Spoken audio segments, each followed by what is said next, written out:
Autre moment fort de cette mission parlementaire à Uvira, ce sont les échanges avec les forces vives. L'objectif était bien entendu de recueillir suffisamment d'informations en vue de pouvoir élaborer ce rapport, comme l'a dit la questeure de l'Assemblée nationale. Sonnette d'alarme tirée à Uvira, dans le sud Kivu. Une délégation des parlementaires élus de ces territoires a engagé ce lundi des consultations avec les forces vives de leur circonscription électorale.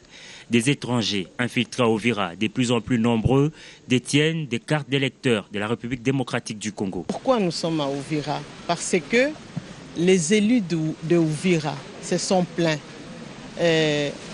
Après tout ce qu'il y a eu comme perturbation politique au niveau du Burundi, il y a eu beaucoup de plaintes de la population par rapport aux infiltrations, par rapport à la détention illégale par ces infiltrés de nos cartes d'électeurs qui font office aujourd'hui de nos cartes d'identité. Les faits sont confirmés par des religieux.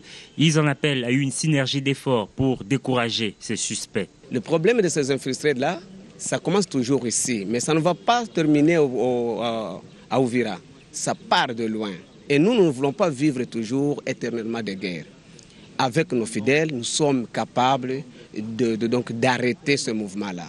Mais que le gouvernement, que les autorités locales ici nous mettent ensemble pour travailler en synergie. Les premières dénonciations ont été faites par la jeunesse. Cette catégorie de la population propose tout simplement une opération d'identification et d'enrôlement des Congolais. Nous avons recommandé à la fin de la réunion de la contre que, comme ces cartes sont déjà entre les mains des gens qui ne sont pas congolais, les gens qui ont des armes, et pourtant quelqu'un qui a l'arme ne peut pas se faire enrôler, nous on a recommandé à ce que ces cartes-là soient revues.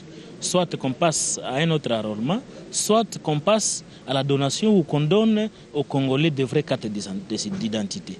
Les forces armées de la République démocratique du Congo confirment à ce sujet avoir mis la main sur certains d'entre eux. Si on avait arrêté 36, parmi les 36, il y avait 6 qui étaient mineurs et les autres sont gardés ici.